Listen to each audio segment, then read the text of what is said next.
What the hell? Your card doesn't work. I wanted to give my mother a mink coat, but the payment didn't go through.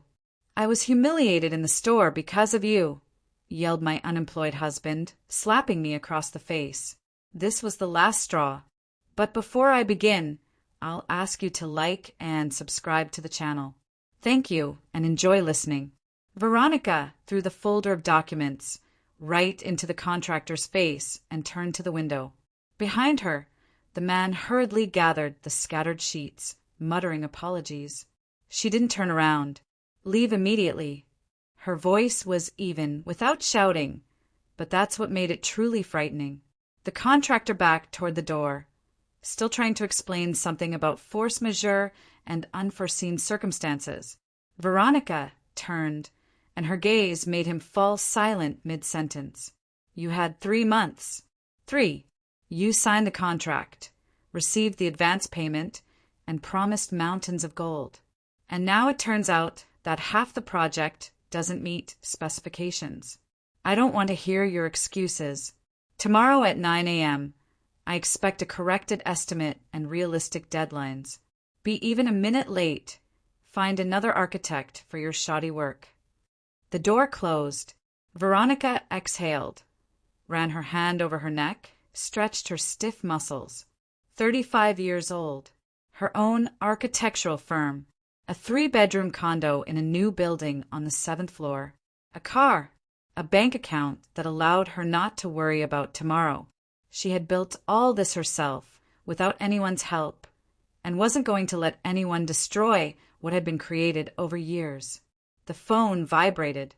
A message from Eric. Running late. Meeting with a potential employer dragged on. Veronica smirked. A meeting with a potential employer. Which one was this in the past 2 months? 5th? 7th? She stopped counting after realizing all these meetings were a waste of time. Eric wasn't looking for work. He was just putting on a show of activity so she wouldn't ask unnecessary questions. 2 months ago, he lost his position as a manager in a construction company. Said the entire department was laid off, that it was a recession, that everyone was living like this. Veronica didn't delve into the details, simply offered to help with his resume and send it to her contacts. Eric refused, citing that he would manage himself. And here was the result. 60 days of idleness disguised as job searching. She closed her laptop, gathered her things, and left the office. Outside, a drizzle fell, gray and tedious like her mood. Veronica got into her car, turned on the heater, and for a while just sat, looking at the drops on the windshield. She didn't want to go home. There, Eric awaited with a dissatisfied face, an empty refrigerator and new excuses. When she opened the apartment door, the first thing that caught her eye was clothes scattered on the sofa and plates on the coffee table. Eric sat hunched over his phone and didn't even look up. You're home. Not a question. A statement of fact. Veronica removed her wet coat, hung it on the rack, took off her shoes, went to the kitchen. Dishes in the sink, crumbs on the table, a chip bag on the floor. She silently turned on the kettle, took out a mug. How was the meeting? Fine, came from the other room. They promised to call back. Just like last time and the time before. Veronica poured boiling water, dropped in a tea bag, watched as the water darkened. Eric appeared in the kitchen doorway, yawned, stretched. What's for dinner? She slowly turned to him. Nothing. Cook it yourself. He blinked, clearly not expecting such an answer. What do you mean, myself? You always cook. Always was before. Now, I don't have time to cook for an unemployed husband. Eric frowned. Nick, why are you like this? I explained that I had a meeting. What meeting? With what employer? Name the company. Pause. Eric licked his lips. Well, it's a small firm. Construction. Address, name, manager's name. Listen, what's the difference? Why do you need these details? Veronica put the mug on the table. Because I don't believe you anymore. Show me your phone. What? My phone. Open your email and show me the correspondence with employers. Eric's face lengthened. He gripped the phone in his pocket, stepped back. You're going to check on me? Like I'm in high school. I want to make sure you're actually looking for work and not spending your days who knows where. This is humiliating. Then don't show it, but I'll draw my conclusions. Eric's eyes darted, looking for an escape. Veronica stood motionless, waiting. Finally, he exhaled, took out his phone, handed it to her. She opened his email. The last job application, the 23rd of last month, almost a month ago. Total applications in 2 months, 11.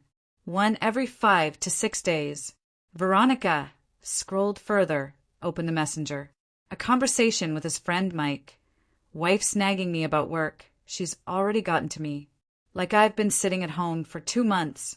Need to find something urgently. And I tell her, the job market's in a recession, man. Everyone's living like this now. At least at home it's warm. She feeds me. There's enough money. Why stress? Mike's response, dude, you're a genius. If I were in your place, I wouldn't worry at all. Wife makes money. Just sit back and chill. Yeah, only she's been kind of on edge lately. Asks about interviews, about job postings. Have to make up that there were meetings. Today, I said I have a meeting scheduled with an employer, but I'm actually going to a bar with you. Veronica read and felt a cold fury building inside. Not hot, not impulsive, but icy, calculated. She raised her eyes to Eric. So you lied. He tried to say something, but she raised her hand. Be quiet. I don't want to hear your excuses. Veronica put the phone on the table, crossed her arms on her chest. You have exactly 2 weeks, 14 days. During this time, you will find a job. Any job. Salesman, delivery driver, warehouse worker. I don't care. If in 2 weeks you don't have official employment with a signed contract, you move out of this apartment. Eric paled. Nick, are you serious? Absolutely. But where will I go? Those are your problems. To your mother's, to friends, wherever. But not my concern. We're husband and wife, family. Family is when people respect each other and you don't respect me. You laugh at me with your friends. Deceive me, live at my expense, and think it's normal. Eric stepped toward her, extended his hands. Nick, let's talk calmly. The conversation is over. 2 weeks. The countdown starts tomorrow. She took her mug, left the kitchen, locked herself in the bedroom, sat on the bed. Her hands didn't tremble. Inside was only cold certainty. She had done the right thing. Given a clear deadline, a clear condition. Now let's see how he acts. The next morning, Eric woke up earlier than usual. Veronica was already getting ready for work when he came out of the bedroom, disheveled in a wrinkled t-shirt. Nick, I thought, maybe we don't need such radical measures. How about I report to you every day how many applications I sent, where I went? I don't need reports. I need results. Official employment in 14 days. But that's impossible. It's impossible to find a decent job in 2 weeks. Then find an indecent one. As a warehouse worker, car wash attendant, whatever. The main thing is a job. Veronica put on her shoes, took her bag. Eric blocked her way to the door. Do you even understand what you're doing? You're throwing me out on the street. I'm not throwing you out. I'm giving you time to fix the situation. 2 weeks. This is cruel. Veronica looked at him with a cold gaze. You didn't look for work for 2 months, laughed at me, deceived me, spent time with friends, and now you're saying 2 weeks isn't enough? Move away from the door. He didn't budge. Veronica took a step forward, and something in her face made Eric step aside. She left the apartment without looking back. The workday passed in its usual rhythm. Meetings, calls, drawings, corrections. Veronica immersed herself in work, pushing away thoughts about the home situation. In the evening, when she returned, Eric met her with forced optimism. I sent 15 applications today and signed up for 3 interviews. Veronica hung up her coat, took off her shoes. Show me. Show what? The applications. Open your email. Eric laughed nervously. Checking again. Nick, you see I'm trying. Then you have nothing to hide. Show me. He handed over his phone. Veronica scrolled through the email. There really were 15 applications. All sent today. All for positions as salespeople, warehouse workers, delivery drivers. She returned the phone. Good. Keep it up. Eric exhaled with relief. But Veronica saw there was no confidence in his eyes. He was doing this not because he wanted to work. He was doing it so she wouldn't kick him out of the apartment. The days passed. Eric sent applications, went to interviews, but each time returned empty-handed. Either the salary was too low, or the schedule was inconvenient, or the boss was unpleasant. Veronica listened to his explanations silently, didn't comment. 10 days left, then 9, then 8. On the 8th day of the ultimatum, there was a late evening knock at the door. Veronica opened it and saw a woman about 60 in an old coat with a strained, polite expression. Hello, I'm Linda, Eric's mother.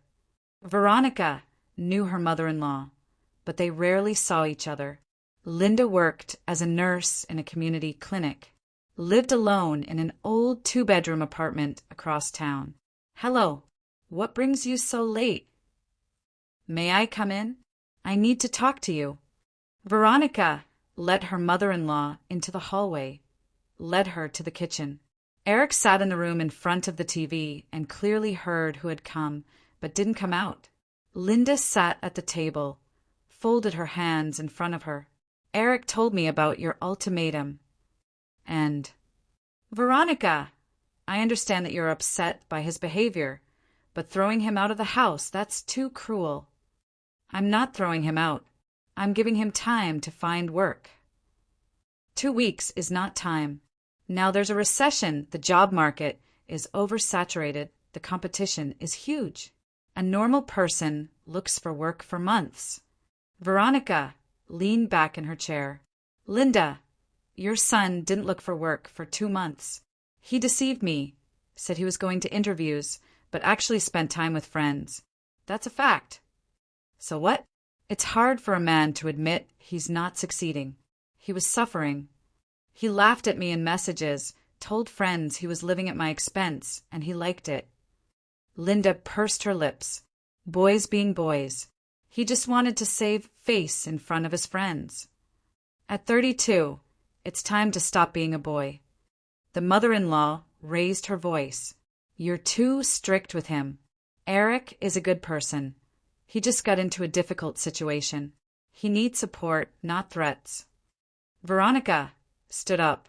Linda, I'm not going to discuss my relationship with my husband with you.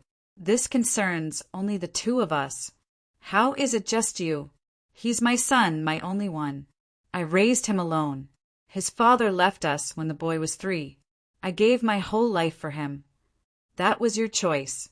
But I'm not obligated to support your adult son just because you raised him. Linda jumped up. You're heartless, cold.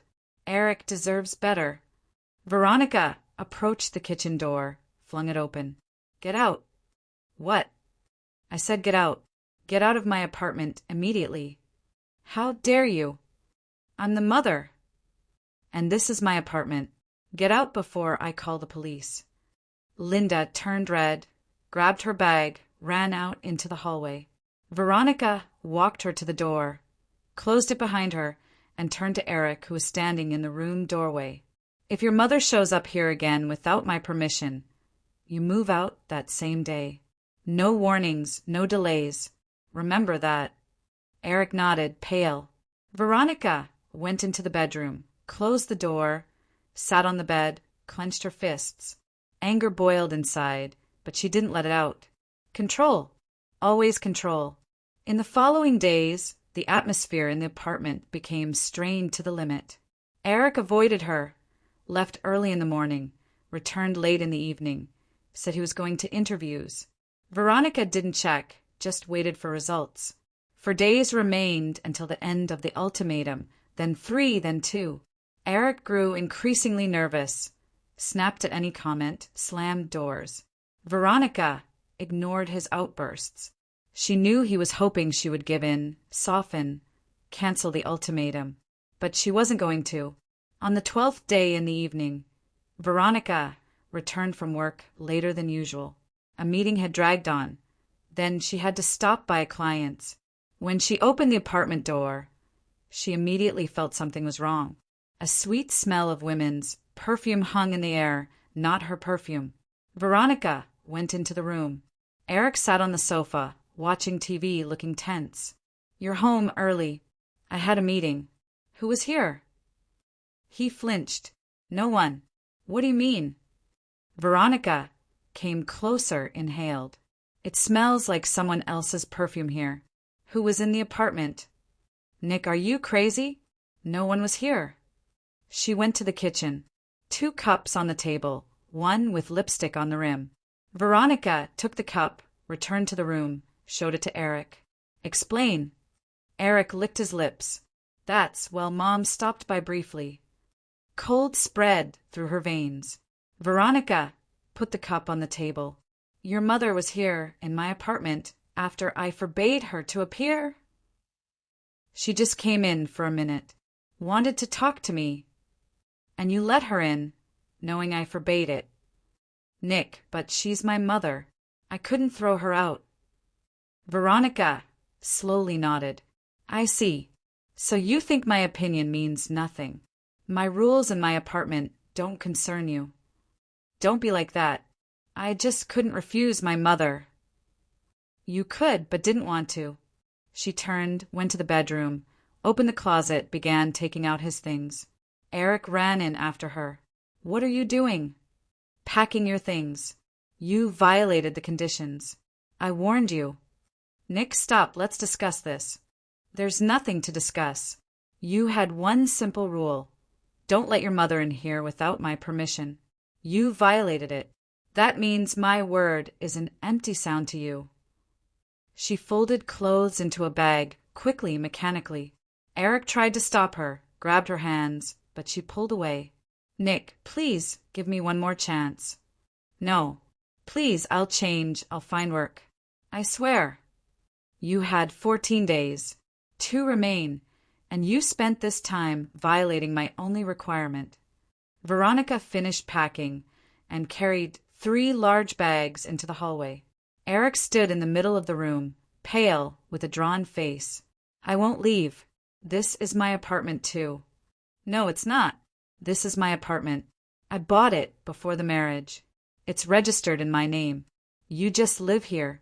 And now you stop living here." She opened the door, put the bags out in the hallway. "Leave. Now. Immediately." Eric looked at her, at the bags, then grabbed his jacket, went out, turned around on the threshold. "You'll regret this."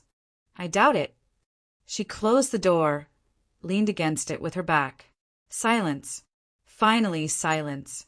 Veronica exhaled, went to the kitchen, poured water, drank it in one gulp, then took her phone, called a locksmith. "Good evening. I need to urgently change the lock on my front door. Can you come today?" The locksmith arrived in an hour, changed the lock quickly, professionally. Veronica paid, closed the door behind him with a new lock, then went to the bedroom, lay on the bed, closed her eyes. The phone vibrated.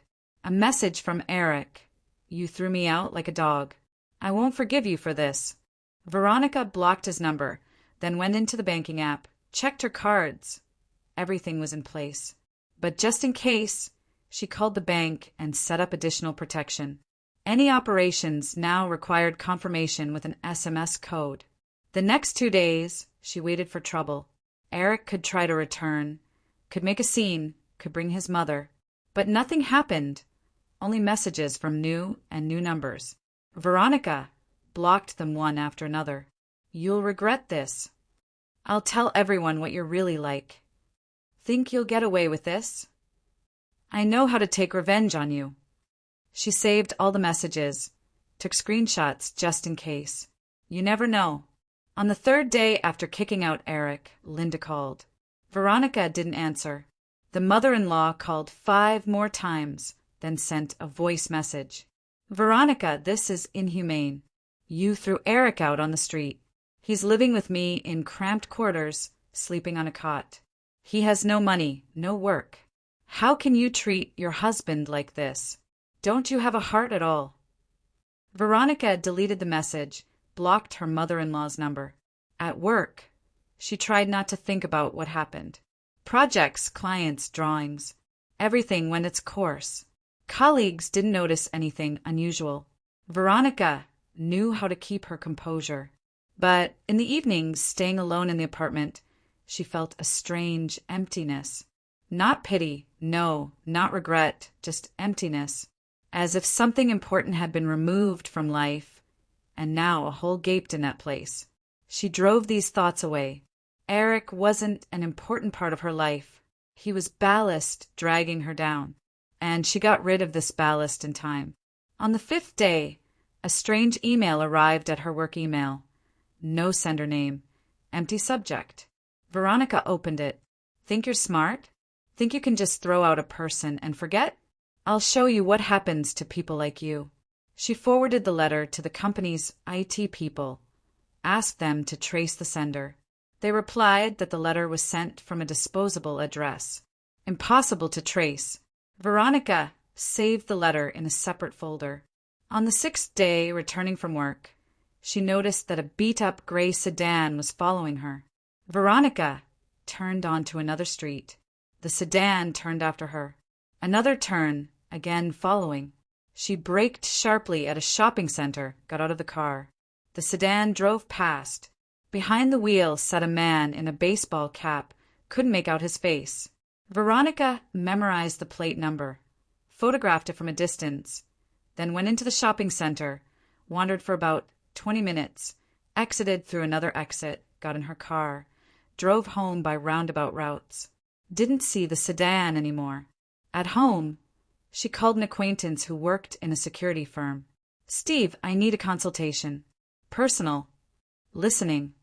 She told him about the sedan. Steve listened, asked her to send a photo of the plate. "I'll check it in the database. If I find anything, I'll tell you. And generally, be careful. If someone's really following you, this is serious." "I understand." Veronica hung up, went to the window, looked at the street. Evening was falling. People were hurrying home. Cars stood in traffic. An ordinary evening, an ordinary city. But inside, anxiety had settled. Eric clearly wasn't going to leave everything as it was. The next days passed quietly. No letters, no surveillance, no calls. Veronica almost relaxed. Maybe Eric understood it was better to leave her alone. Maybe he'd accepted it. But on the 10th day after his eviction, something unexpected happened. Veronica was sitting in the office, working on a project, when the secretary looked into the office. "Veronica, you have a visitor." "I'm not expecting anyone." "He says it's urgent. Personal matter." Veronica frowned. "Name?" Didn't introduce himself. A man about 35. She got up, went out to the reception. At the secretary's desk stood a stranger in jeans and a leather jacket. Seeing Veronica, he smiled. "Veronica Taylor?" "Yes. What do you need?" "My name is Jake. I'm a friend of Eric's. Wanted to talk to you." Veronica crossed her arms on her chest. "We have no topics for conversation." "There is. Eric asked me to give you something." "I'm not interested in messages from Eric. Leave." Jake didn't move. The smile widened. "Don't hurry. Eric really wants to make peace. He understood his mistakes, is ready to change, asks you to give him one more chance." "No. You won't even think about it?" "No. Now leave, or I'll call security." Jake raised his hands in a conciliatory gesture. Okay, no need for security. I'm just fulfilling a friend's request. But know this. Eric isn't going to give up. He'll get his way." "What do you mean?" "You'll understand yourself. Soon." He turned and left. Veronica stood watching him go. What was that? A threat? A warning? She returned to her office, closed the door, sat at the desk. Her hands trembled slightly. She clenched them into fists. forced herself to calm down. Eric was clearly planning something, and this something would be unpleasant. But she wasn't afraid, just needed to be ready for anything. In the evening, returning home, Veronica again noticed the gray sedan. Now it was driving openly, not hiding, at a distance of 3 cars behind. Veronica didn't drive home, but to her acquaintance Steve, who worked in the security firm. The sedan followed her to the gates of the security company, then turned around and left. Steve met her in the office, poured coffee. "Tell me." Veronica retold everything about Jake, about the sedan, about the strange messages. Steve listened, frowning. "Nick, this looks like serious surveillance. Your ex-husband hired someone to intimidate you. What should I do?" "First, go to the police, file a complaint about harassment. Second, install an alarm in your apartment. Third, change routes, don't drive the same roads. And keep me informed. If anything, call immediately." Veronica nodded, finished her coffee, then drove home by roundabout routes, constantly checking the mirrors. There was no sedan. At home, she sat at the computer, began searching for lawyers' contacts. Steve was right. She needed to act officially. Eric had crossed boundaries, and now it was time to stop him by force of law. But before she could do anything, the phone vibrated. A message from an unknown number. "See you tomorrow. Get ready." Veronica looked at the screen, then put the phone on the table. Tomorrow, then. Something would happen tomorrow, and she would be ready, whatever it was. She went to bed late, but sleep was restless, fragmented. Strange dreams, corridors, doors, voices behind her back. Veronica woke up early with a heavy head, drank coffee, got dressed, drove to work. The day began ordinarily. A meeting with a client, project discussion, calls. Veronica tried to focus on work, but her thoughts kept returning to yesterday's message. What was he planning? What would happen today? The answer came closer to noon. The secretary again looked into the office, face worried. "Veronica, your mother-in-law is downstairs with several other people. They're demanding to see you." Veronica stood up, approached the window. Below, in front of the entrance to the office building, stood Linda. Next to her were Eric and 2 more men Veronica didn't know. One of them held a sign. She looked closer, read the inscription. Veronica Taylor threw her husband out on the street.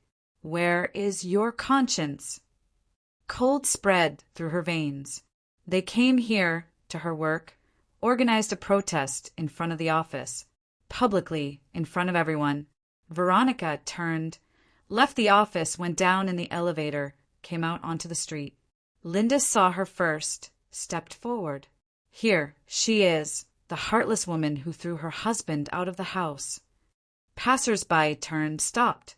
Eric stood to the side, pale, head down. The 2 men held signs.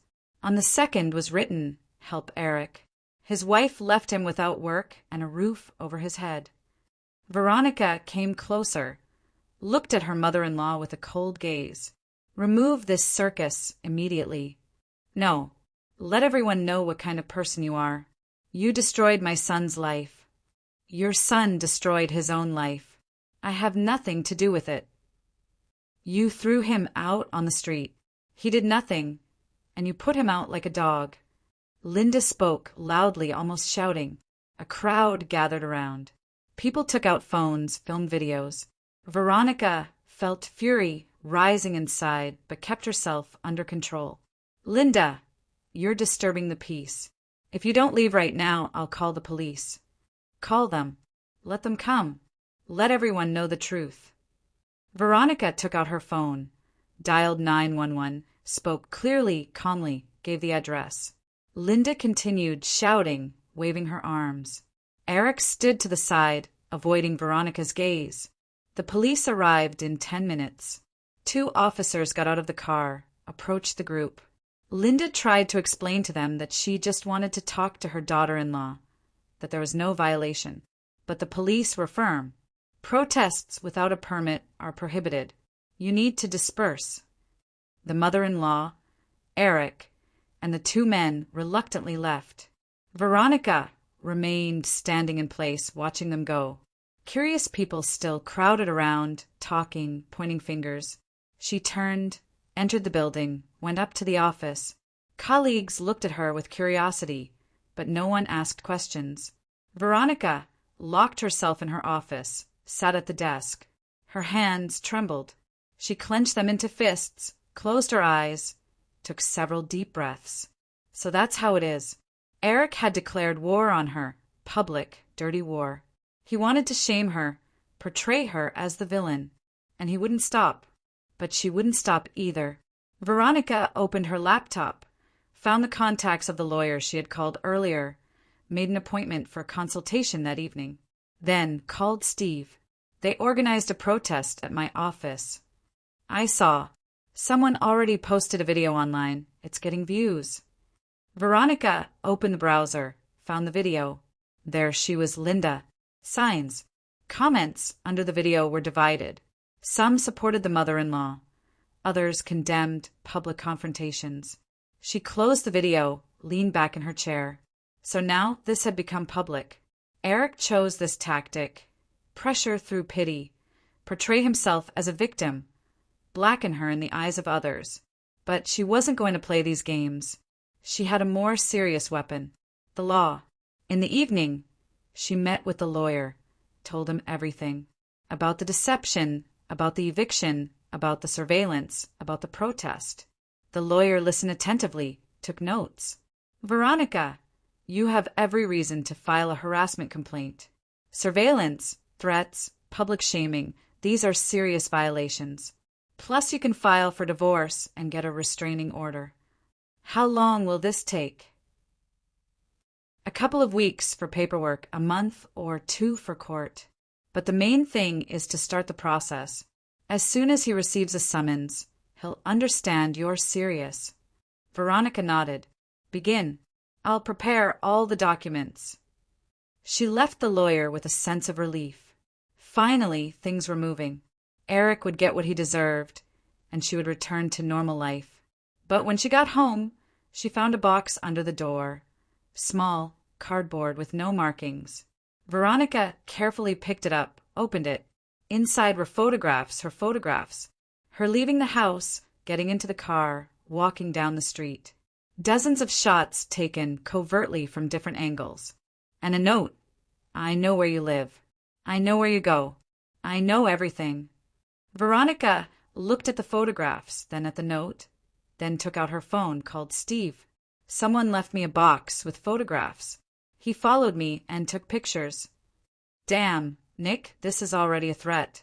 Tomorrow morning you go to the police, take the box, photos, note, write a complaint. This is all evidence. Okay. She hung up, took the box, put it in the closet. Tomorrow morning she'd take it to the police. But now she just needed to get through the night. Veronica lay down to sleep, but couldn't sleep. She lay in the dark, listening to sounds outside the window. Every rustle seemed suspicious, every shadow threatening. But she wasn't afraid, just alert. Morning came slowly. Veronica got up, got ready, took the box with photographs, drove to the police station. The desk sergeant listened to her, took her complaint, took the box as evidence. We'll contact you within a week. Veronica left the station, got in her car, drove to work. The day passed quietly without incidents, but the tension didn't let up. She knew Eric wouldn't stop. He would continue until he got his way, or until she stopped him completely. In the evening, when she was returning home, the phone vibrated. A message from an unknown number. Think the police will save you? You're wrong. I'll find a way to get to you. Veronica saved the message, blocked the number, then arrived home, went up to the apartment. Everything was in place, nothing touched. She checked the lock, windows, balcony. Everything closed. She sat on the sofa, hugged her knees. How long would this continue? How much longer would Eric try to break her? A week? A month? A year? But she wasn't going to give up. Never. Even if this lasted forever. A week passed after Veronica filed the complaint with the police. A week of relative calm. Eric didn't show up, no messages came, no cars followed. Veronica almost relaxed, deciding that the complaint had worked and he would finally back off.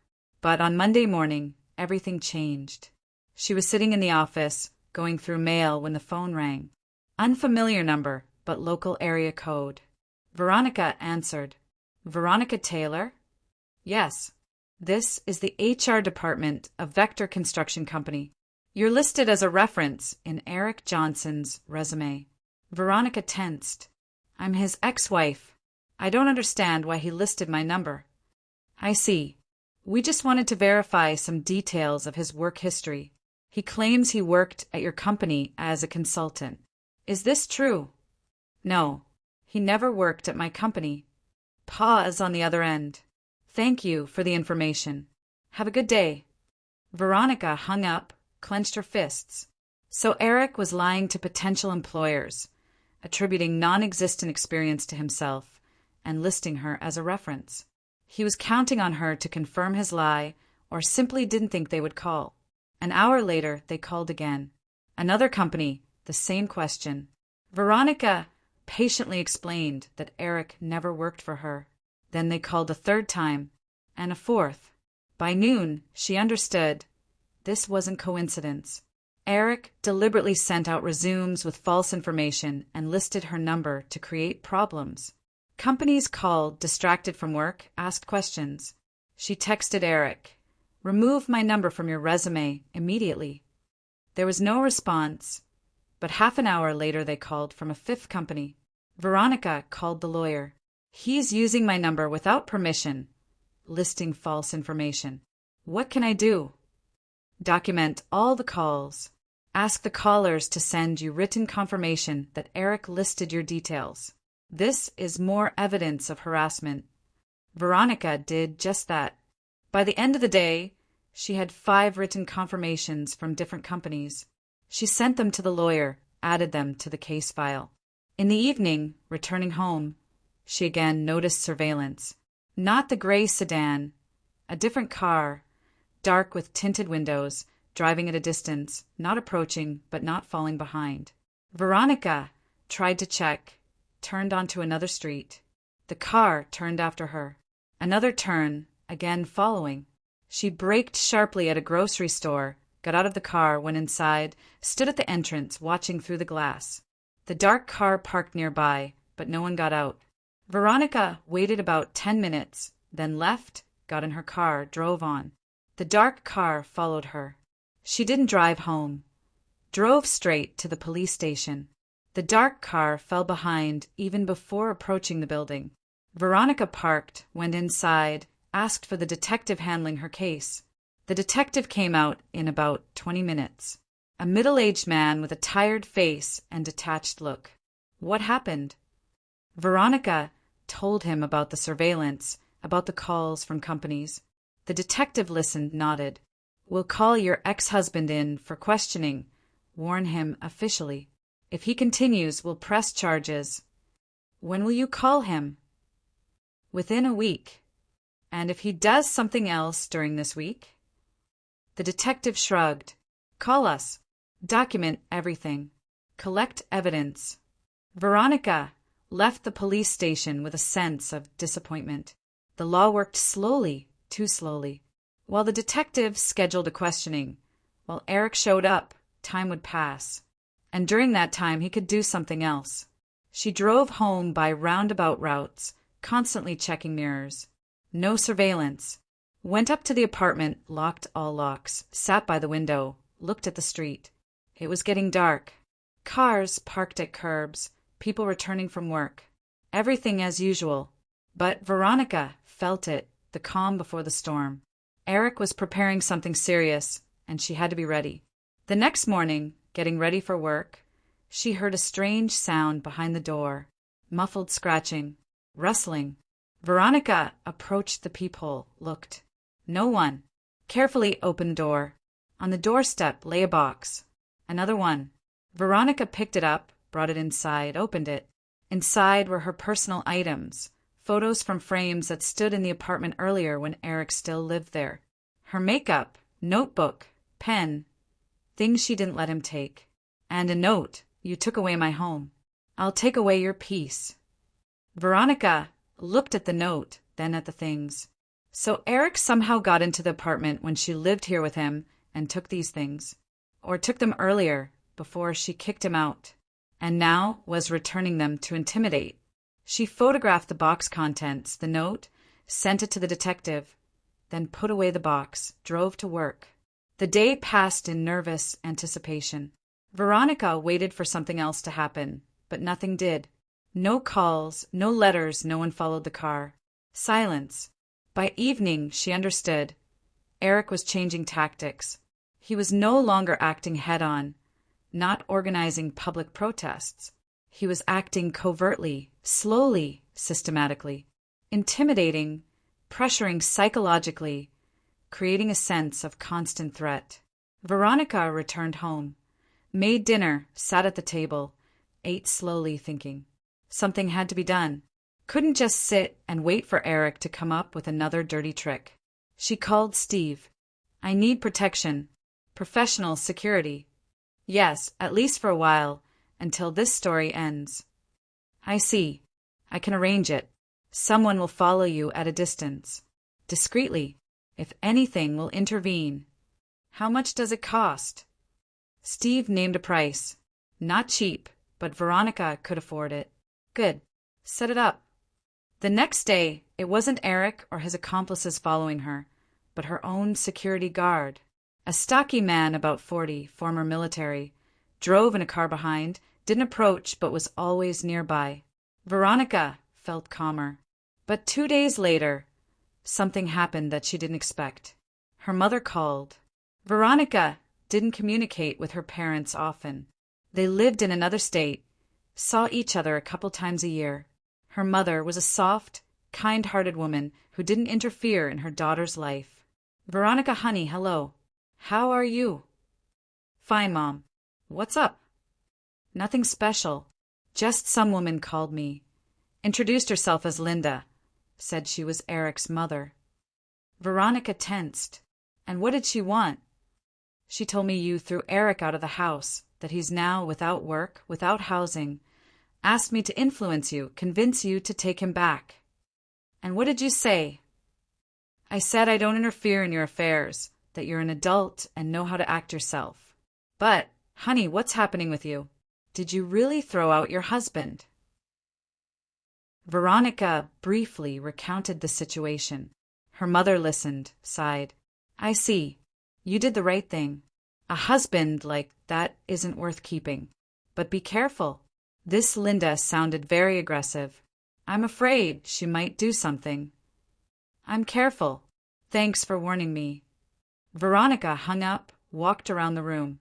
So Linda got to her parents. Where did she get the number? Veronica never gave her mother's contact. So either Eric passed it on, or the mother-in-law found it herself through social media. She went into her profile, checked privacy settings. Everything locked down. But her parents had open profiles, easy to find. Veronica texted her mother, "Mom, make your Facebook profile private, and if Linda calls again, just don't answer." Her mother replied, "Okay, sweetie, take care of yourself." The next day, her father called. He was brief. "Veronica, some hysterical woman called me, yelled about how you destroyed her son's life. I told her where to go. But watch yourself. If anything, let me know. I'll drive up there and handle it." "Thanks, Dad. I've got it under control." "You sure?" "Yes." Her father was silent, then said, "All right, but if anything, call right away." Veronica hung up, sat on the sofa. Linda was calling her relatives, trying to turn them against her. This was a new tactic. Isolate, blacken her reputation with loved ones, make them believe she was cruel. But it wouldn't work. Her parents had known Veronica her whole life. They trusted her. No calls from a hysterical mother-in-law would change their opinion. Another week passed. Eric still didn't show up for the police summons. The detective reported they were searching for him at his last known address. But he wasn't there. Veronica wasn't surprised. Of course not. He was hiding to avoid receiving an official warning. But meanwhile, he continued his campaign. Every day, something new. Either an anonymous letter arrived at work with accusations, or someone keyed her car in the parking lot, or at night someone rang the doorbell and ran away. Small things, petty harassment, but they were exhausting. Veronica held on. She didn't show fatigue, didn't complain, just documented everything and passed it to the detective. The evidence folder grew. Sooner or later, they'd find Eric, haul him to court, and then she'd present all this. But one evening, something truly serious happened. Veronica returned home around 9 p.m., went up in the elevator, exited on her floor, and froze. The door to her apartment was ajar, not wide open, ajar a few centimeters. The lock intact, no signs of forced entry. She stepped back, took out her phone, called the security guard. He was downstairs in his car. "Come up right now. The door is open." The guard arrived in a minute, came up the stairs silently, checked the lock, looked around. "Stay here. I'll check the apartment." He went inside. Veronica stood in the hallway listening. Silence. Then the guard returned. "No one's there. But someone definitely was. The place is trashed." Veronica entered the apartment. The guard wasn't exaggerating. The rooms were truly ransacked. Things pulled from closets, scattered on the floor. Books knocked off shelves. Dishes in the kitchen overturned. On the wall in the bedroom, the word bitch was spray painted in red. Veronica looked at the graffiti, and inside, fury slowly ignited. Icy, controlled fury. Eric had entered her apartment, somehow opened the new lock, came in, and did this. Crossed all boundaries. She took out her phone, called 911. "I need police. Someone broke into my apartment and vandalized it. Unknown intruder. Address." Veronica gave it. They said a unit would arrive within half an hour. She asked the guard to stay as a witness. He nodded. The police arrived in 40 minutes. 2 officers inspected the apartment, photographed the vandalism, questioned Veronica. She told them everything about Eric, about the harassment, about the complaint she had filed. "You're sure it was him?" "Absolutely. Who else could it be?" "No signs of forced entry. The lock isn't damaged. How could he have gotten in?" "I don't know. Maybe he kept a key from the old lock and figured out how to pick the new one. Or hired a locksmith." The officers exchanged glances. "Okay, we'll file a report, pass it to the detective. You should change the lock again and install an alarm system." They left. Veronica remained standing in the middle of the ransacked apartment. The guard offered to help clean up, but she refused. "Thank you, I'll manage myself." He left.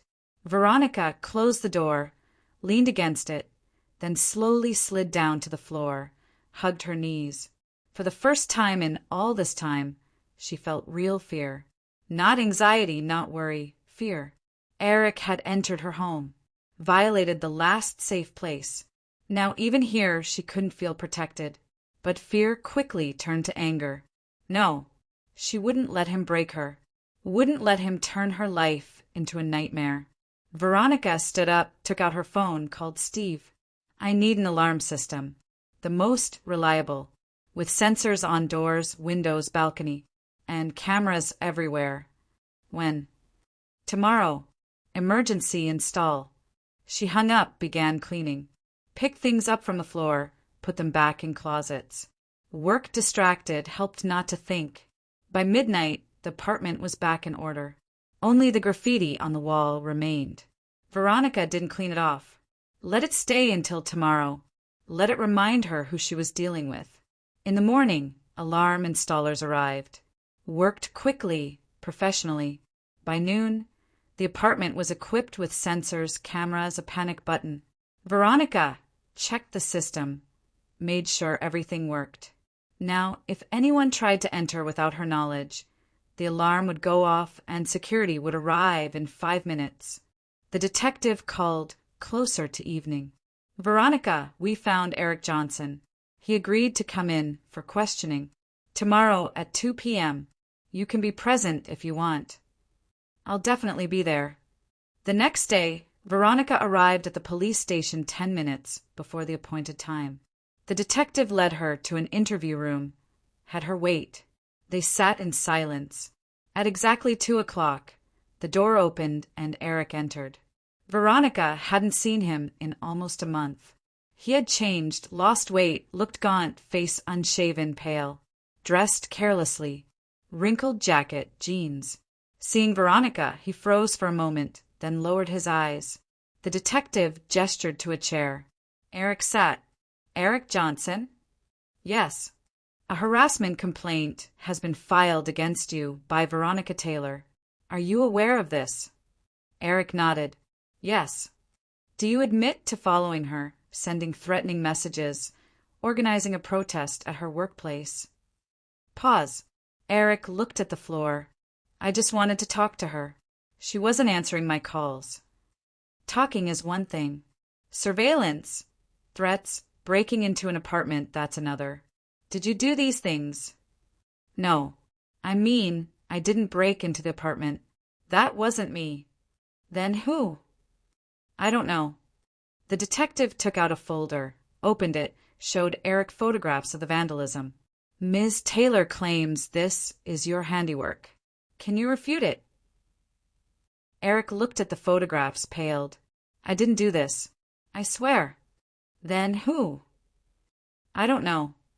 The detective leaned back in his chair, looked at Eric with a cold gaze. Fine. And the messages call surveillance. That also wasn't you. Eric was silent. Answer me. I just wanted her to understand how bad I was feeling. Wanted her to reconsider and take me back. Through intimidation? No, I wasn't intimidating. I just wanted to talk. Veronica listened and felt disgust. He was lying, squirming, trying to portray himself as a victim. As always, the detective sighed. Eric Johnson, I'm officially warning you. Stop all attempts to contact Ms. Taylor. Don't call, don't text, don't follow her. Don't approach her home or workplace. If this happens again, we'll press charges under the criminal harassment statute. Is that clear? Eric nodded. Clear. You're free to go. Eric stood, quickly left the room. Veronica remained sitting. The detective looked at her. I think after such a warning he'll back off. If not, call immediately. We'll file charges. Thank you. Veronica left the police station, got in her car. Eric stood at a bus stop nearby waiting. She looked at him through the windshield. He noticed her gaze, turned away. She started the engine, drove off. In the rearview mirror, she saw Eric standing at the stop, small, gray, pathetic. And for some reason, she felt no satisfaction, only exhaustion. A week passed. Eric didn't show up, no messages came, no calls. Veronica began to hope it was really over. Maybe the official warning had worked. But on the 8th day, Linda called. From an unfamiliar number, but the voice was recognizable. Veronica, we need to talk. We have nothing to talk about. I know you filed a complaint against Eric with the police. He was questioned. They threatened him. He wasn't threatened. He was warned. You want to put my son in jail. I want him to leave me alone. Linda began crying. Her voice broke, became hysterical. How can you be so cruel? He's a person. He loved you, and you threw him out like trash. Now he's living with me, sleeping on a cot, no job, no money. And you also filed with the police. Isn't that enough? Veronica listened and felt anger rising again inside. Linda, your son deceived me, lived at my expense, laughed at me. When I gave him a chance to fix things, he continued lying. When I kicked him out, he began stalking me, threatening me, broke into my apartment and vandalized it. And you want me to feel sorry for him? That wasn't him. He didn't do the vandalism. You made it all up. I have evidence. What evidence? Photos? They can be faked. You want to frame my son. Veronica gave a bitter laugh. Think what you want, but if your son tries to contact me one more time, I'll make sure he faces criminal charges. And this time, no warnings. She hung up, blocked the number, then sat on the sofa, closed her eyes. Tired. So tired of all this. Of calls, threats, drama.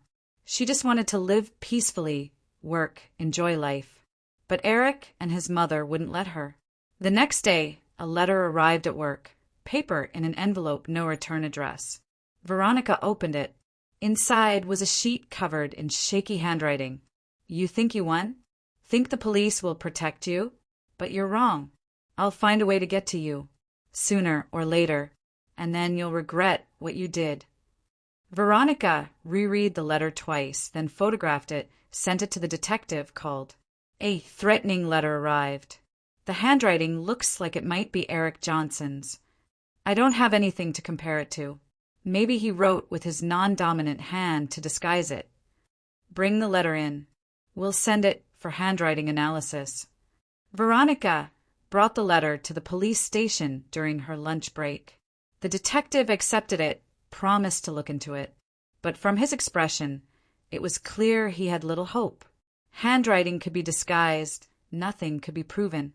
That evening, Veronica sat at home, looking out the window. Darkness fell early, fall was settling in.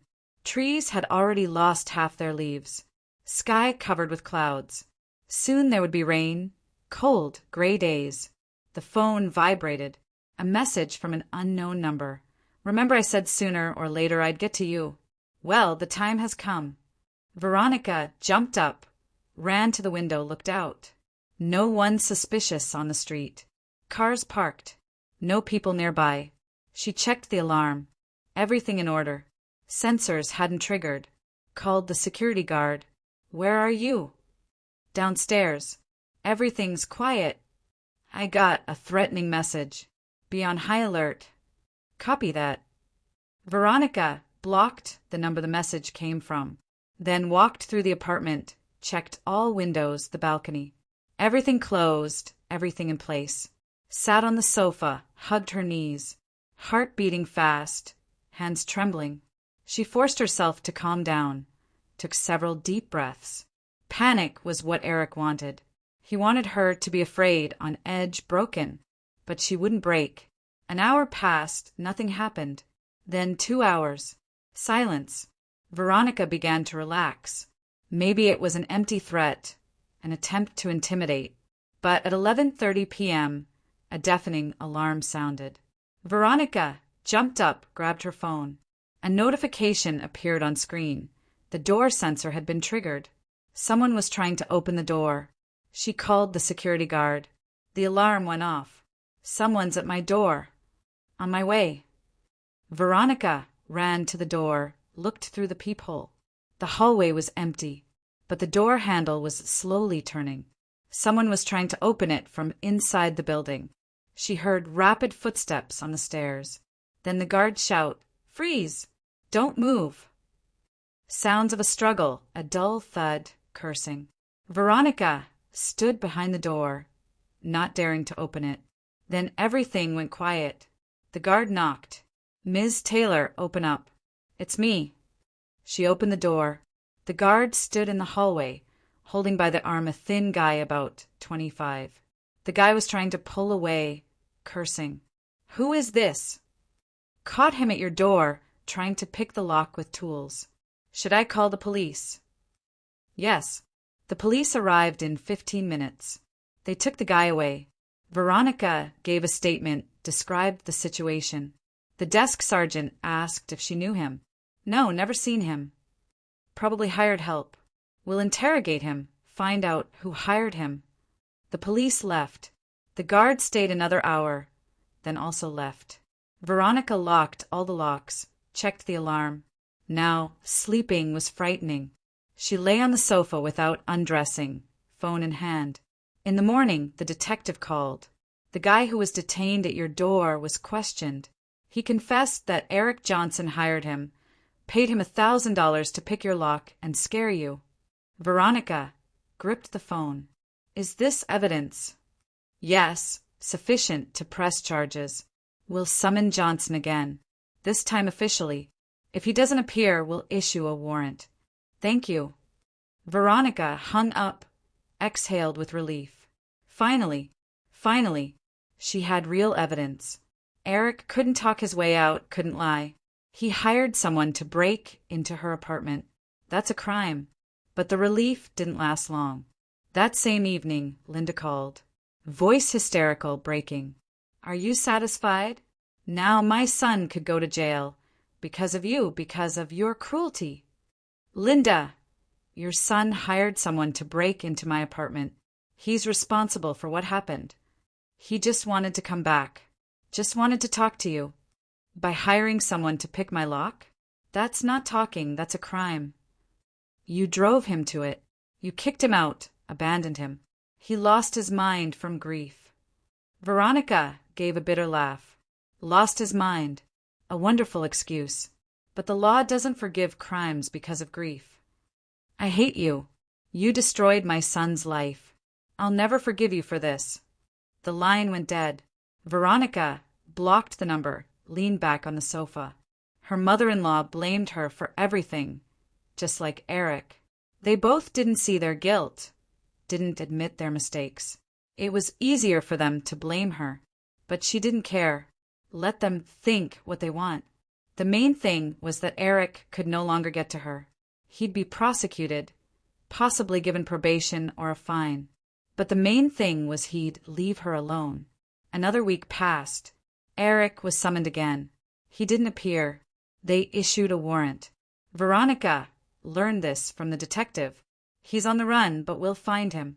It's a matter of time. Meanwhile, life gradually returned to normal. Work, home, silence. No calls, messages, threats. Veronica, cautiously relaxed, got used to peace. But one morning, leaving the house, she saw a note on her car windshield. A piece of paper under the wiper. Veronica unfolded it. You think the police will find me? They won't. I'm smarter. I'm waiting for my moment. And when it comes, you'll regret it. Veronica looked at the note, then around. The street was empty. Cars parked. No one nearby. She photographed the note, sent it to the detective, then got in her car, drove to work. On the way, she thought, Eric was evading police but continued watching her. Somehow knew where she lived, where her car was. So he was somewhere nearby. Or hired someone else. At work, she asked the guard to increase vigilance. He nodded. Understood. I'll be extra careful. That evening, returning home, Veronica again noticed surveillance. A different car, but same pattern. Following at a distance, not approaching. She called the guard. Someone's following me. Red Honda. She gave the plate number. The guard answered. I see it. Intercepting now. He sharply changed lanes, cut off the red car, forced it to stop. Veronica braked nearby, watched in the mirror. The guard got out, approached the red car, knocked on the window. The driver lowered the window. The conversation was short. Then the guard returned to Veronica. Uber driver. Says someone hired him through the app to follow your car and report where you go. Customer description. Male, 30s. Paid $50. Eric. Looks like it. Veronica gripped the steering wheel. What should we do? I sent the driver packing. Said if I see him again, I'll report to police. Don't think he'll be back. Thank you. She drove home. Eric wasn't giving up. Even on the run, he continued controlling her, watching, plotting. But what? What was he planning? The answer came the next day. In the morning, Veronica discovered in her mailbox an official-looking letter with a court seal. She opened it right in the lobby. A lawsuit for division of property. Eric was suing her, demanding half the condo, car, and all savings. The suit claimed the condo was bought during marriage with joint funds, and he had a right to half. Veronica reread the document twice, then gave a bitter laugh. He decided to go through the courts, but he didn't have a chance. The condo was registered in her name, bought before marriage. All documents were in her possession. He'd be denied.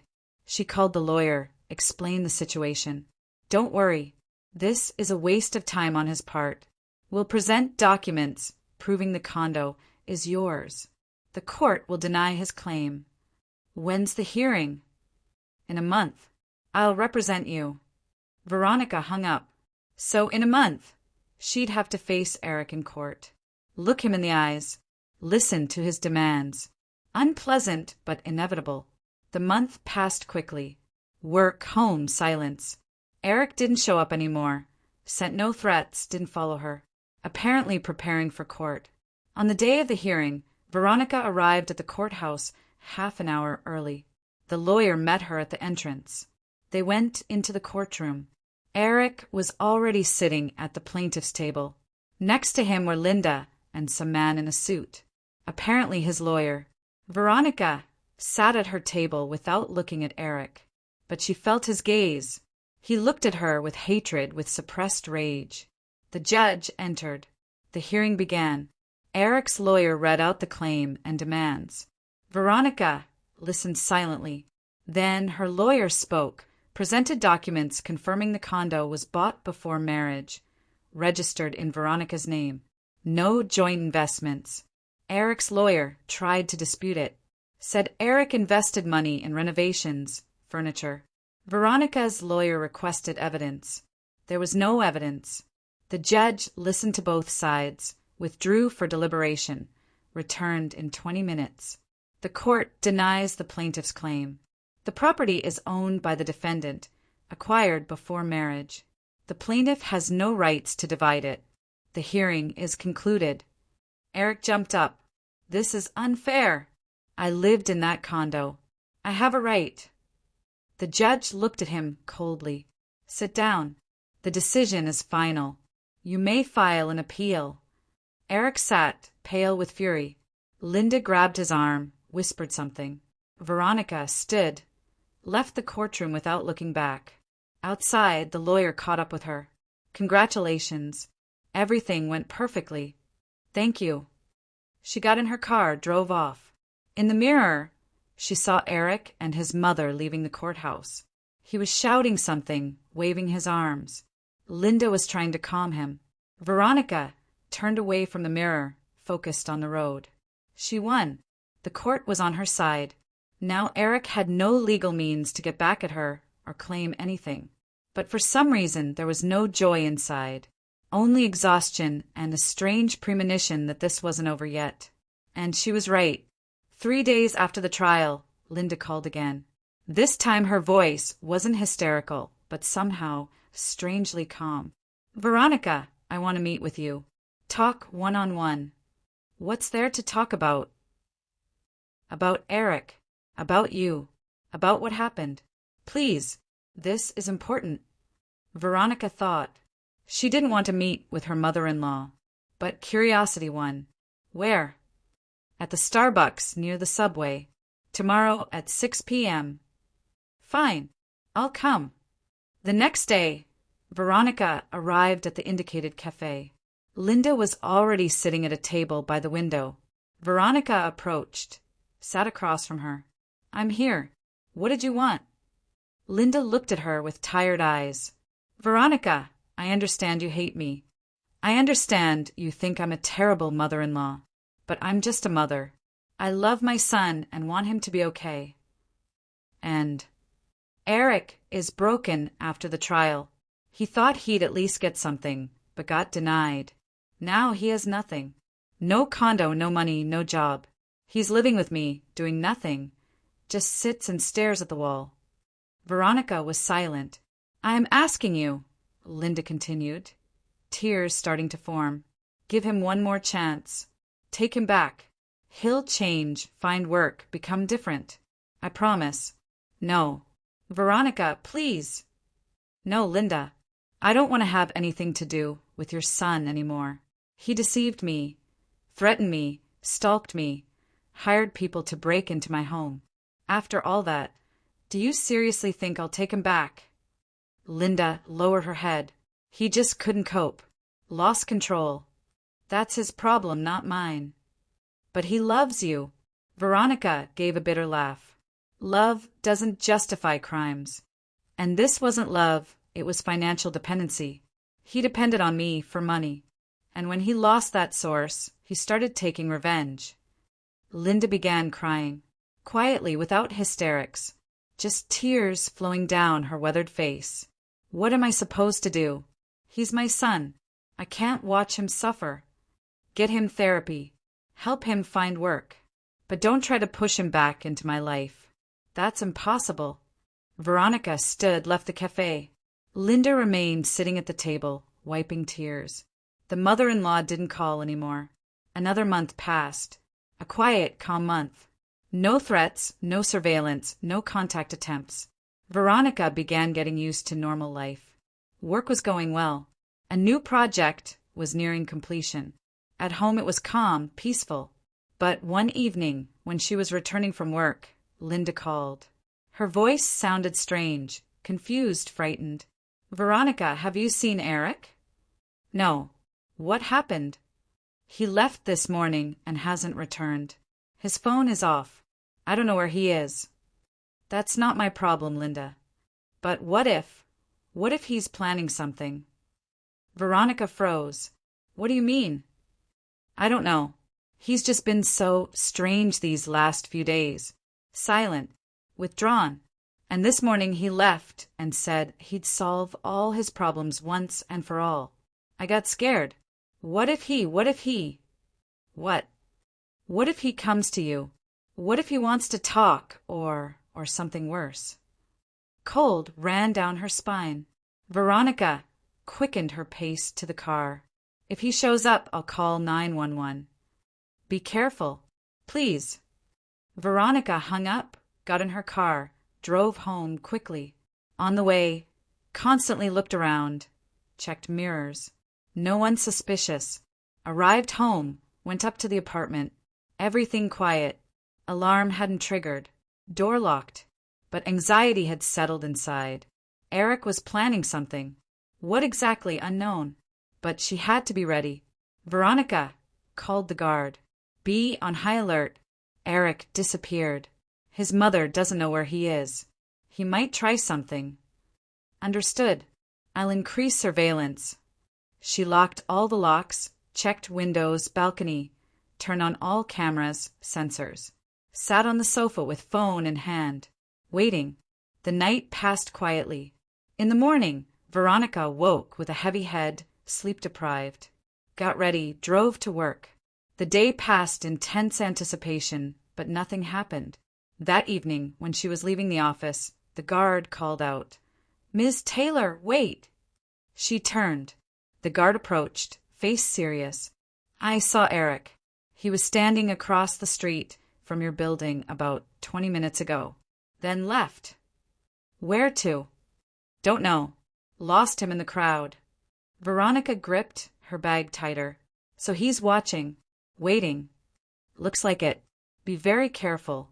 I'll escort you home." They drove together. The guard ahead, Veronica following. Arrived without incident. The guard checked the building, went up with her to the floor. Everything calm. "Call, if anything. I'm right downstairs." "Thank you." Veronica locked herself in the apartment, sat by the window, looked at the street. It was getting dark.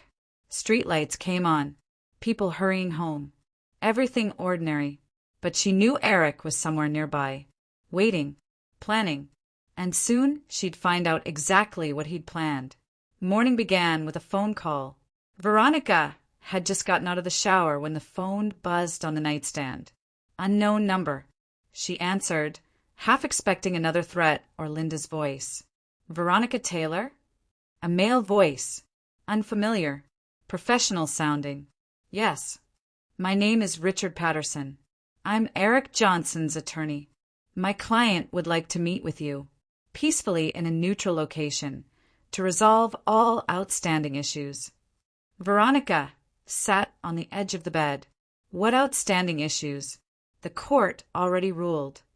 "Yes, but my client would like to discuss the possibility of an amicable settlement. He's prepared to drop all claims if you're willing to meet him halfway on certain matters." "What matters?" It's better to discuss in person. The meeting will take no more than an hour. I'll be present. Everything will be professional and civil. Veronica thought. On one hand, she didn't want to see Eric. On the other, if there was a chance to close this chapter definitively through an official agreement, maybe it was worth considering. Where and when? Today at 2 p.m. at the Panera on Garden Street. You know the place. I know it. Excellent. See you then. Veronica hung up, considered her options. Eric wanted to meet through his lawyer. That was actually a good sign.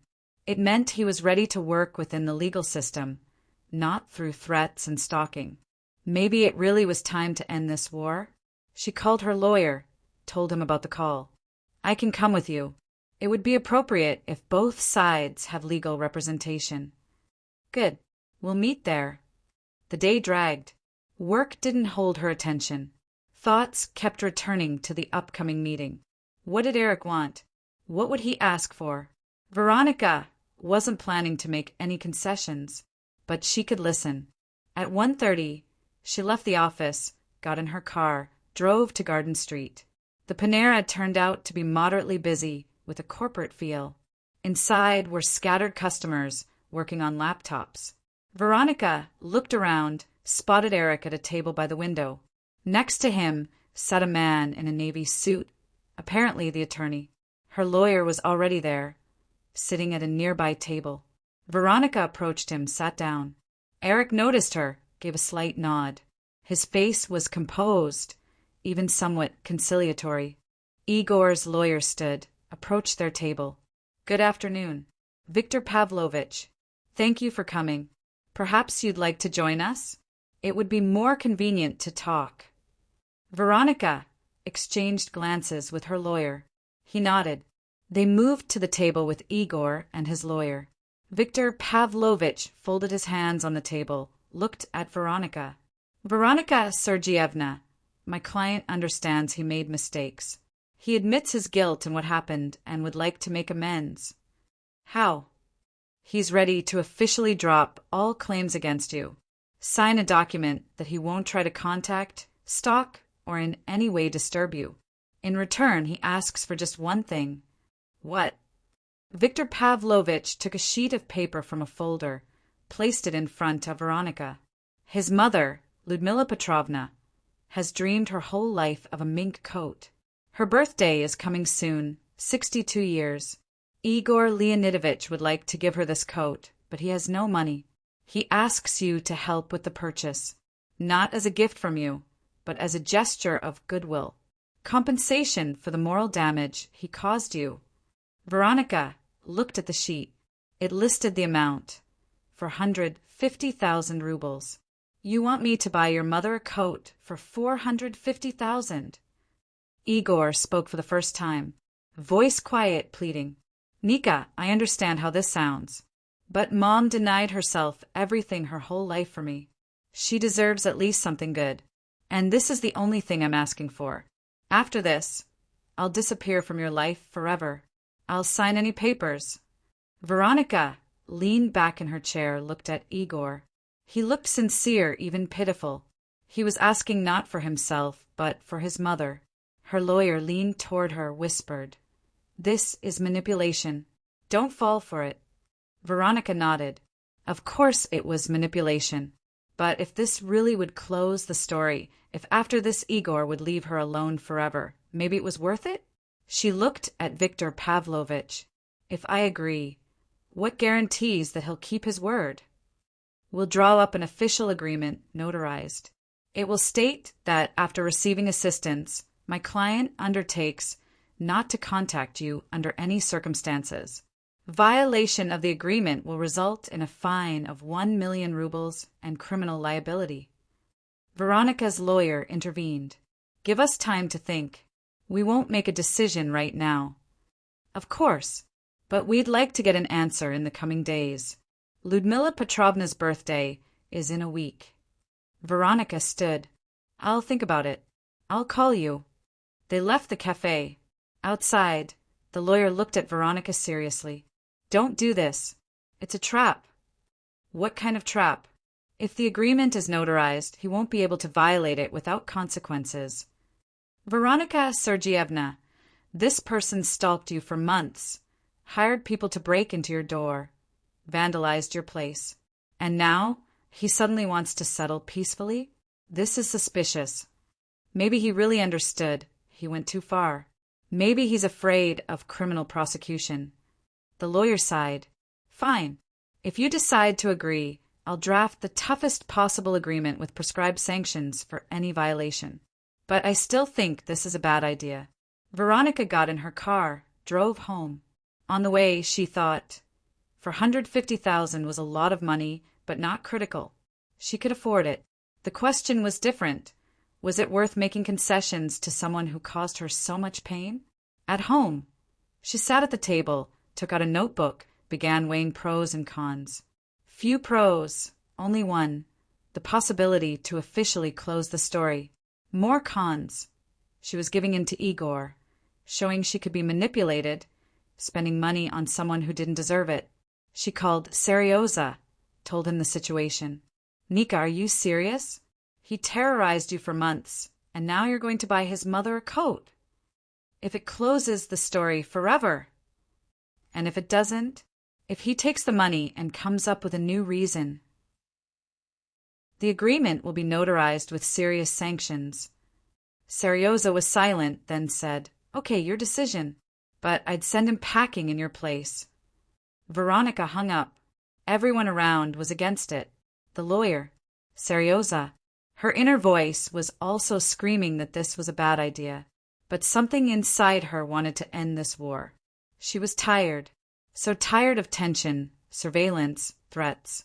Maybe it was worth making a concession to get peace. The next day, she called Viktor Pavlovich. I agree, provided the agreement is as strict as possible with prescribed sanctions for any violation. Of course, we'll draft the document. You'll check it. When can we meet to sign? Day after tomorrow at 2 p.m. Same cafe. Excellent. See you then. Veronika called her lawyer, informed him of the decision. He sighed, but agreed to help check the documents. The 2 days passed in agonizing waiting. Veronika worked, but thoughts kept returning to the upcoming meeting. Was she doing the right thing or making a mistake? On the appointed day, she arrived at the cafe. Igor and his lawyer were already there. On the table lay a folder with documents. Veronika sat. Her lawyer sat next to her. Viktor Pavlovich opened the folder, took out the agreement. We drafted the document according to your requirements. Here it states that after receiving financial assistance, my client undertakes not to contact you under any circumstances. Violation is punishable by a fine of 1 million rubles and referral to investigative authorities for criminal prosecution under the stalking statute. Veronika's lawyer took the document, read carefully, nodded. Everything's in order. You can sign. Veronika took a pen, signed the agreement. Igor signed next. The lawyers put their signatures as witnesses. Now about the coat, said Viktor Pavlovich. My client already chose a model at a fur salon. We can go there right now so you can pay for the purchase. Veronika tensed. Why right now? Ludmila Petrovna's birthday is day after tomorrow. Time is tight. The salon works until 6 p.m. Veronika looked at her watch. 2:30. They'd make it. Fine. Let's go. They left the cafe, got in cars. Igor and his lawyer drove ahead. Veronika and her lawyer followed. The salon was in the city center, in a prestigious shopping mall. They parked, went up to the 3rd floor. The fur salon greeted them with the smell of expensive leather and soft light from chandeliers. A saleswoman, a middle-aged woman in an elegant suit, approached them with a smile. Good afternoon. You're here about the mink coat. Igor nodded. Yes, I called yesterday. Model number 12. Of course. I'll bring it right away. The saleswoman went into the back room, returned with a coat on a hanger. Long, dark brown, shiny. Veronika didn't understand furs, but even she could see the item was expensive. Price 450,000 rubles, said the saleswoman. Canadian mink, handmade, size 46.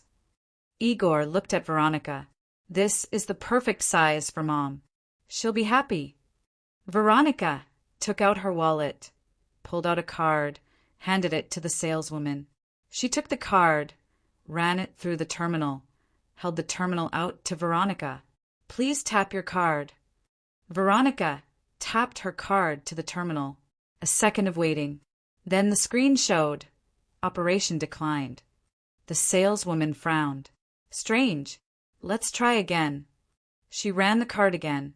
Again declined. Maybe there's a problem with the terminal. Let me get another one. The saleswoman left, returned with another device, repeated the operation. Same result, declined. Veronica felt anger beginning to boil inside. What was happening? The card was working. There was enough money in the account. Try another card, suggested the saleswoman. Veronica took out a second card, handed it over. The saleswoman ran it. Again declined. Igor stood nearby. His face gradually darkened. What's the problem? He asked quietly. I don't know. The cards aren't working. How can they not be working? You have money. I do. I don't understand why the terminal is declining the operation. Veronica took out her phone, called the bank. An autoresponder said all operators were busy. Please wait. She waited, listening to monotonous music. Igor grew more nervous, pacing the salon, clenching and unclenching his fists. Maybe try withdrawing cash, he suggested. There's an ATM nearby. Okay. They went down to the first floor, found an ATM. Veronica inserted her card, entered her PIN, tried to withdraw 50,000 rubles. The ATM displayed, Operation impossible. Contact bank branch. She tried the second card. Same result. Igor stood nearby, and Veronica felt tension radiating from him. She took out her phone, called the bank again. This time she got through. Good afternoon. My card operations aren't going through. What's the reason? The operator asked for her details checked. Veronica Sergeyevna, there's a limit on your cards. Maximum transaction amount per day is 20,000 rubles. What? Who set this limit? You did. 3 days ago, through online banking. Veronica froze. 3 days ago. She didn't set any limit. That meant someone got access to her online banking. But how? Remove the limit immediately. To remove the limit, you need to come in person to a bank branch with your passport. We can't do it over the phone. When is the branch open? 9 a.m. to 6 p.m. Veronica looked at her watch. 4:45. If she went now, she wouldn't make it. Thank you. She hung up, turned to Igor. There's a limit on the cards. Someone got access to my online banking and set it. I can only remove it tomorrow at a bank branch. Igor's face paled, then reddened. He stepped toward her. His voice broke into a shout. What the hell? Your card doesn't work. I wanted to give my mother a mink coat, but the payment didn't go through. I was humiliated in the store because of you. Veronica looked at him with a cold gaze. Igor, I'm not to blame that someone hacked my banking. It's not my fault. Not your fault? You promised. We signed an agreement and you can't even pay. I'll pay. Tomorrow I'll remove the limit and come back. Tomorrow? Always tomorrow. You just don't want to help. You set this whole thing up on purpose. He was now shouting at the top of his lungs. People turned, stopped. Veronica felt fury boiling inside, but kept herself under control. Igor, calm down. We'll resolve this tomorrow. No, I won't calm down. You're playing with me. You promised to help, but you... He swung and hit her with an open palm across the face. Loudly, painfully. Veronica swayed from the blow, but stayed on her feet. This was the last straw. Everything she'd endured for months. The deception, the threats, the stalking, the vandalism, the surveillance. Everything exploded inside. Veronica stepped forward, and with all her might hit Igor in the chest with her fist. He flew back, fell on the shopping center floor. She approached him, looked down from above. "You raised your hand against me for the last time." Igor tried to get up, but Veronica pushed him with her foot. Not hard, but enough for him to fall again. "Lie there and listen carefully. The agreement we signed is voided as of this second. You violated it by using physical violence against me. Now you'll answer to the fullest extent." Igor lay on the floor, looking at her with wide eyes. A crowd had gathered around. Someone was filming on their phone. Veronica's lawyer stood to the side, pale. A shopping center security guard ran up, began sorting things out. Veronica briefly explained the situation. The guard helped Igor up, led him aside. Veronica took out her phone, called the police. "My ex-husband hit me in a shopping center. There are witnesses and video recordings. Please come." The police arrived in 20 minutes. Veronica gave a statement named witnesses. The shopping center guard provided surveillance camera footage. Igor was taken away for a report. Igor's lawyer tried to explain something, but Veronica didn't listen. She got in her car, drove home. At home, she went to the bathroom, looked at herself in the mirror. A handprint showed on her cheek. Veronica ran her fingers over the mark, smirked. Igor finally showed his true face. In front of witnesses, in front of cameras. Now, she had everything to destroy him in court. She took out her phone, called her lawyer. "I want to file a complaint for assault and reopen the harassment case, plus dissolve the agreement due to his violation. I'm already starting the paperwork. Tomorrow morning, everything will be ready." Veronica lay on the sofa, closed her eyes. Inside there was no anger, no resentment, only cold calm. She knew what she was doing, and now Igor would get what he deserved.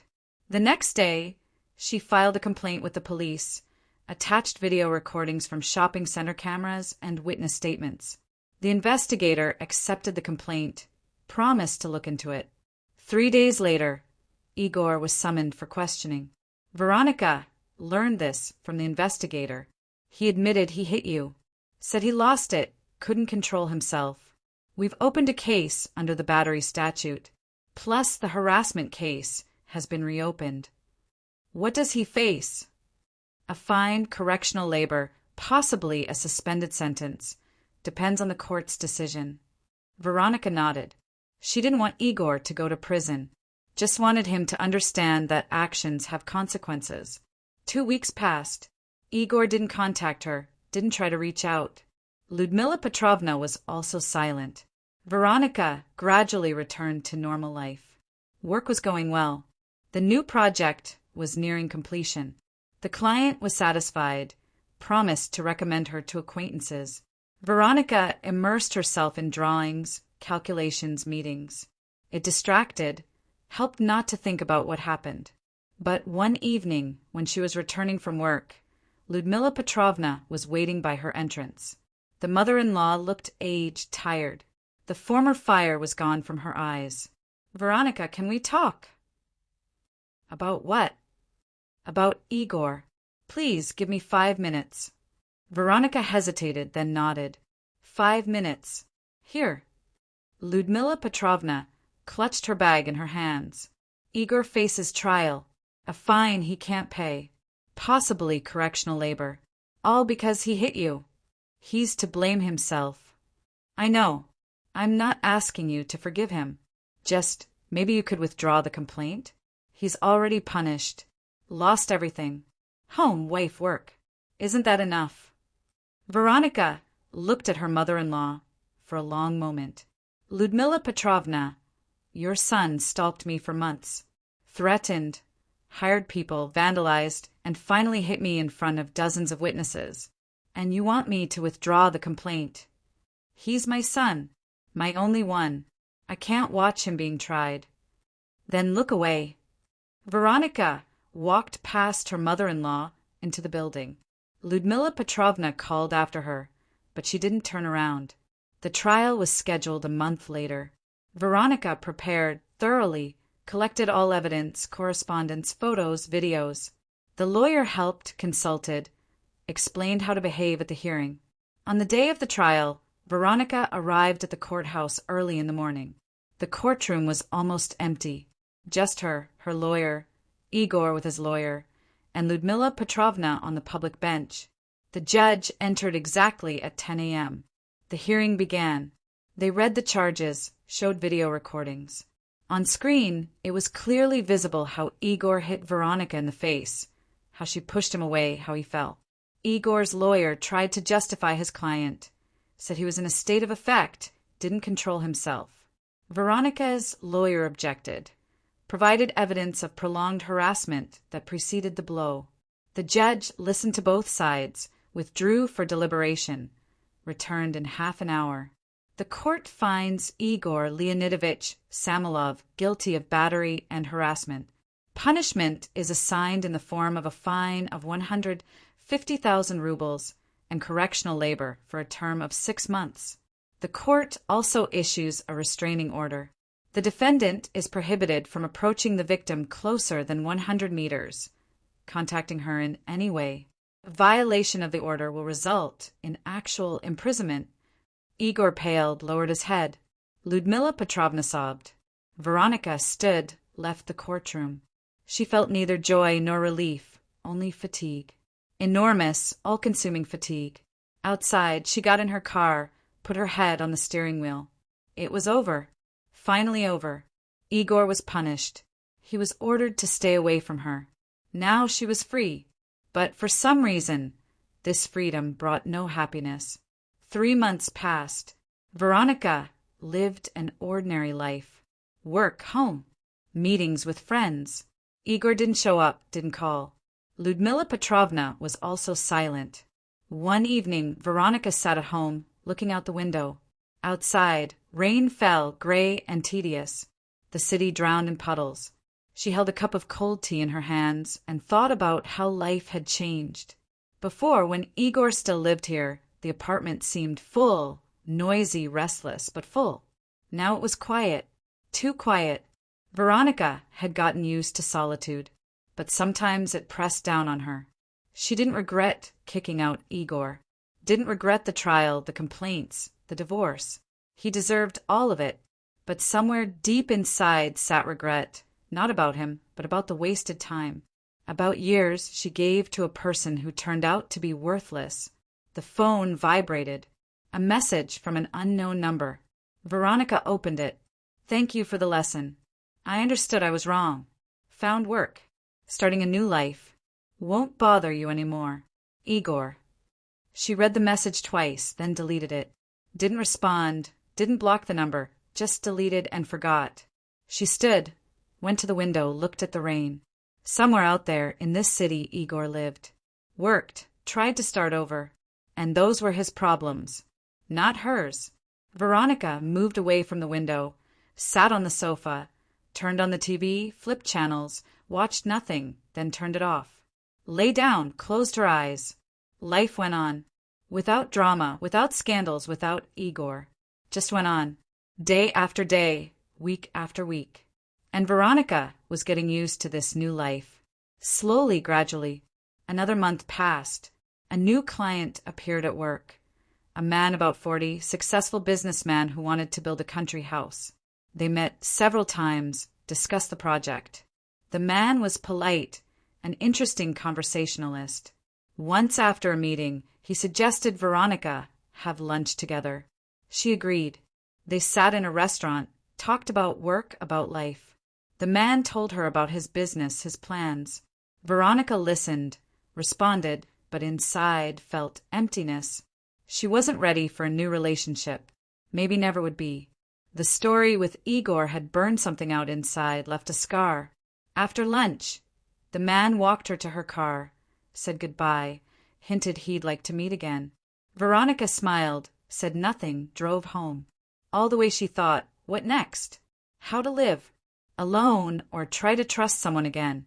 She didn't know the answer, and that was frightening. At home, Veronica sat on the sofa, took out her phone, opened photos, scrolled through old pictures. There was Igor, smiling, happy. At the dacha, at the sea, at friend's wedding. It seemed like it was another life, with other people. She deleted all photos with him, one by one, without regret, mechanically, then emptied the trash, stood, went to the kitchen, made tea, sat at the table, looked out the window. It was getting dark. The city lit its lights. Ahead was night, then morning, then a new day, and another one, and another. Life without Igor, without his lies, without his manipulations. Veronica finished her tea, washed the cup, dried her hands, went to the bedroom, lay down, closed her eyes, fell asleep slowly, listening to sounds outside the window. Somewhere a dog barked, somewhere a car door slammed. The city lived its life, and she lived hers, alone but free, and that was more important than anything.